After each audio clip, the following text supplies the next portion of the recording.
بنام خداوند بخشندہ یہ مہربان ناظرین، آج میں آپ کے سامنے اردو زبان پر فارسی کے اثرات کے بارے میں ایک لیکچر پیش کروں گا۔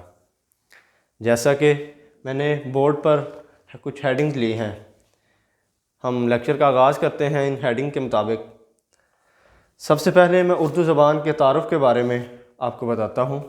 اردو، جیسا کہ آپ جانتے ہیں، پاک و ہند کی ایک اہم زبان ہے۔ اردو زبان کا آغاز دہلی سلطنت کے دور میں ہوا۔ اردو زبان کو فارسی اور ہندی زبانوں کے آمیزش سے آغاز ہوا۔ مغلیہ دور میں اردو کو بہت فروغ ملا، تبھی اردو زبان درباری زبان بنی۔ برطانوی راج میں بھی اردو نے انگریزی زبان کا اثر لیا۔ اردو زبان کے مختلف نام ملتے ہیں۔ حافظ محمود شیرانی کے مطابق 1100 سے 1800 عیسوی تک ہندی یا ہندوی کا ذکر ملتا ہے۔ ڈاکٹر رام آسرا راز کے مطابق 19ویں صدی سے قبل ہندی کسی بھی مخصوص زبان کا نام نہ تھا۔ پنجاب کے مختلف علاقوں مثلاً ملتان میں لہندہ، لاہور میں لاہوری، آگرہ اور متھرا کے علاقوں میں برج بھاشا، اس کے علاوہ ملک کے دیگر حصوں میں علی گڑھ کے گرد و نواح میں کنوجی، بنارس، پٹنہ میں ماگدھی وغیرہ زبانوں کی نسبت سے ہندی کہلاتی تھی۔ اسی نسبت سے اردو بھی ہندی کے نام سے موسوم کی جاتی ہے۔ اردو زبان کی اہمیت۔ اردو، جیسا کہ آپ جانتے ہیں، پاکستان کے ثقافتی ورثے کا ایک اہم حصہ ہے۔ اسی کی بدولت ہم اپنی تہذیب اور تاریخ سے ملحق رہتے ہیں۔ اردو زبان کا استعمال پاکستان اور ہندوستان اور اس کے علاوہ دنیا کے وہ تمام ممالک جن میں ان دو ممالک کے باشندے جا کر آباد ہوئے ہیں، اس زبان کو بولنے کی ترجیح دی جاتی ہے، لہٰذا دنیا کے اکثر ممالک میں یہ پھیل چکی ہے۔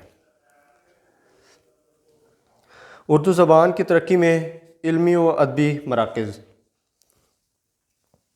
مرکزی اور صوبائی حکومتوں کے زیر انتظام مشہور ادارے اسلام، سائنس، اقبال، اردو لسانیات، اصلاحات اور تنقید کے فروغ کے لیے کوشاں ہیں۔ علمی شخصیات بھی ان اداروں سے وابستہ ہیں۔ احمد ندیم قاسمی، اشفاق احمد، پروفیسر حمید احمد خان جیسی معتبر علمی شخصیات ہیں۔ فروغ اردو کے لیے ملک بھر میں کانفرنسیں اور سیمینارز منعقد ہوتے ہیں۔ کوئی بھی قوم اپنے تہذیب، کلچر اور زبان سے عالم اقوام میں ممتاز اور منفرد قرار پاتی ہے، لہٰذا ہمیں دوسری قوموں کی طرح اپنے معاشرے کو اور تہذیب کو زندہ رکھنے کے لیے اردو زبان کو ترجیح دینی پڑے گی۔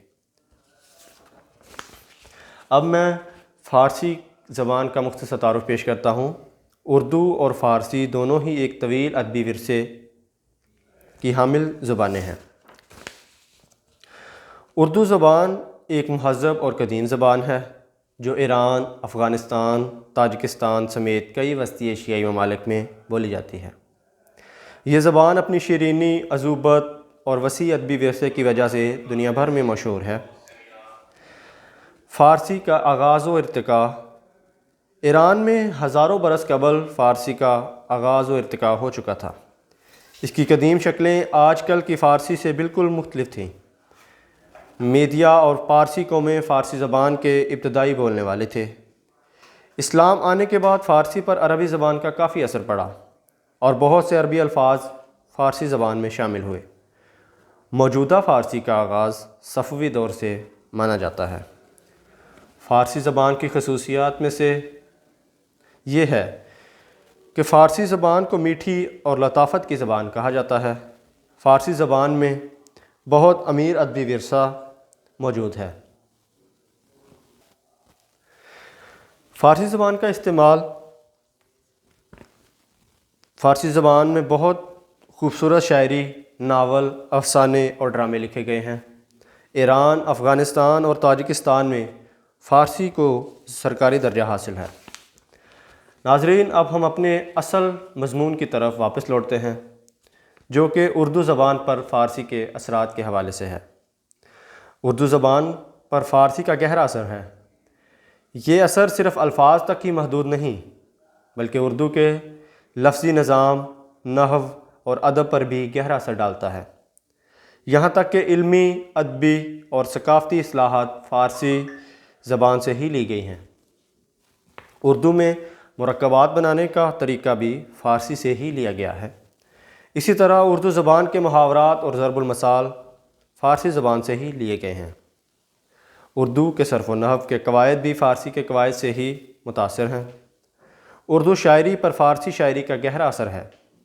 بیشتر شعراء نے فارسی شاعری سے بہت کچھ اخذ کیا ہے۔ دلی سلطنت میں فارسی زبان درباری زبان تھی۔ اس دور میں اردو زبان پر فارسی زبان کا گہرا اثر پڑ گیا۔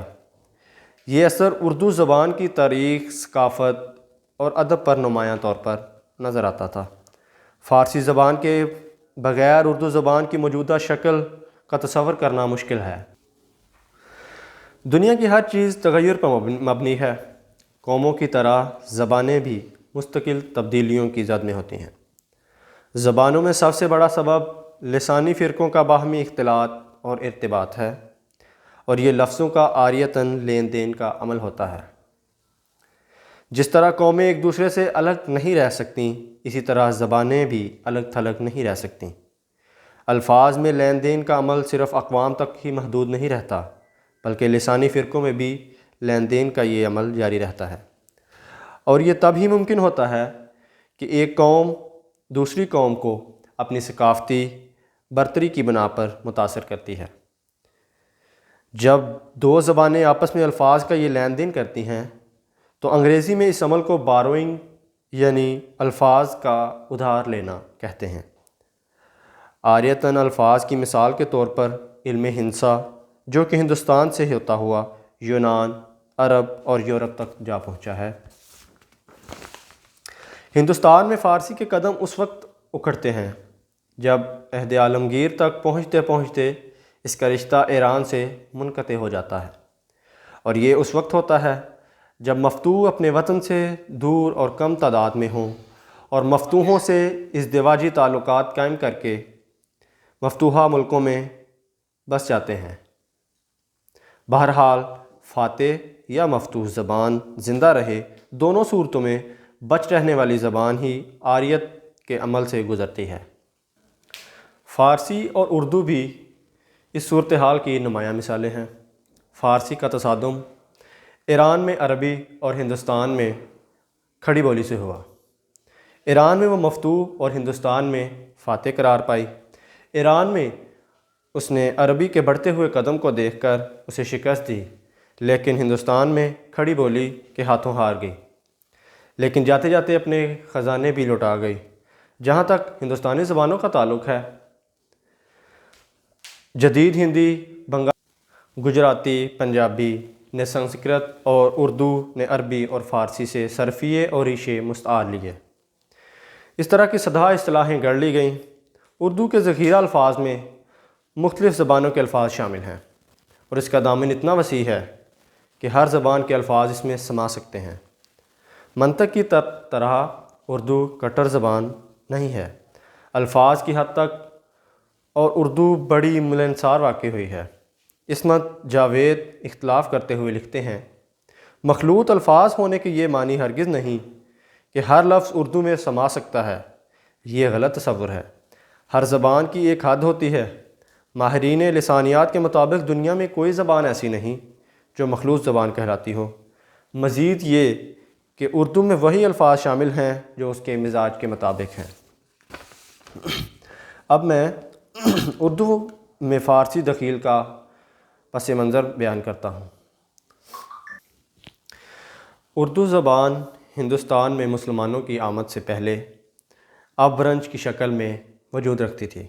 مسلمانوں کے ورود ہند کے بعد اس نے شمال سے جنوب تک پھیلنا شروع کر دیا۔ اس لیے ہمارے مورخین اردو کی تاریخ کو مسلمانوں کی فتح سے شروع کرتے ہیں۔ اردو پر اس کے لسانی اثرات صرف چند دخیل الفاظ تک محدود نہیں۔ اردو کا نام ایک ترکی لفظ ہے۔ ایشیائی کوچک کی تہذیب ایرانی نمونے کی تھی۔ ترکوں نے فارسی کو علمی حیثیت سے اس طرح اپنایا کہ گھروں اور بازاروں تک ہی محدود رہ گئی۔ شمالی ہند میں محمد بن قاسم کو 712 میں فتح حاصل ہوئی، تب عربی نے سندھ میں اپنا سکہ بٹھا لیا تھا۔ محمود غزنوی نے 999 عیسوی میں ہندوستان پر حملے کیے۔ اس کے بعد اسلامی فارسی اور پنجاب کی بولیوں کے درمیان ارتباط قائم ہوا۔ اس عرصے میں مسلمان اور ہندو قوم کی ایک نئی زبان کا پیدا ہونا لازمی آتا ہے۔ کہا جاتا ہے کہ میر تقی میر نے سب سے پہلے اصطلاح زبان اردو استعمال کی تھی۔ تاج الدین تاجور کے مطابق اردو زبان نے فارسی کی کوکھ سے جنم نہیں لیا۔ لسانیاتی زبان میں اردو فارسی کی خالہ زاد بہن ہے۔ اردو زبان کو دنیا کی تیسری بڑی زبان کہا جاتا ہے۔ اردو زبان کی بنا تو قدیم سادی بولی پر ہے، مگر فارسی کی آمیزش نے اس زبان میں وہ آبداریاں پیدا کی ہیں جن کے بغیر اس تیغ ہند کے سارے جوہر کبھی نہ کھلتے۔ ارباب یوسف رجا چشتی کے بقول اردو ایک ترکی قبیلہ اوئغوز کا عطیہ ہے اور اسے بگڑتے ہوئے اوڈے سے مستعار بتایا جاتا ہے۔ اویغور عوامی لہجے کا شکار ہو کر گواردے سے گوردے اور ہورڈے بنا۔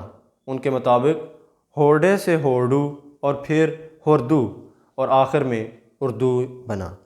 یہ بات کہ اردو ترکی میں فوج کے لیے استعمال ہوتا تھا محققین نے واضح کی ہے۔ برصغیر میں مغلیہ دور میں یہ لفظ وارد ہوا، لیکن جب دہلی کا تخت مغلوں کے ہاتھ آ گیا تو مروجہ رسم و آداب کے مطابق محل کی زبان اردو معلیٰ ہو گئی۔ فارسی اردو کی ماں ہے۔ فارسی نے برصغیر میں 800 سال حکومت کی۔ عظمیٰ سلیم لکھتی ہیں کہ 1840 سے 1925 تک ڈوگرا کی حکومت تھی۔ اسی دور میں فارسی، عربی اور ڈوگری کی آمیزش کے بعد خالص اردو کے روپ میں آئی۔ فارسی کا اثر علمی اور مذہبی کتب کی فراوانی اور مذہبی تعلیم کے ذوق و شوق کی وجہ سے ہوا۔ 14ویں صدی میں اسلام کی اشاعت کرنے والوں کا تعلق ایران سے تھا، چنانچہ فارسی اسی طرح رواج پا گئی۔ فارسی اور اردو کے اشتراکات بہت زیادہ ہیں۔ اسی وجہ سے فارسی نے نہ صرف اردو پر بلکہ پاکستان کی دوسری زبانوں پر بھی گہرے اثرات چھوڑے ہیں۔ پنجابی بہت زیادہ متاثر ہوئی۔ ان کے مطابق فارسی اور پنجابی کے اختلاط سے اردو معرض وجود میں آئی۔ جزاک اللہ۔ اسٹاپ کریں ذرا ایک منٹ۔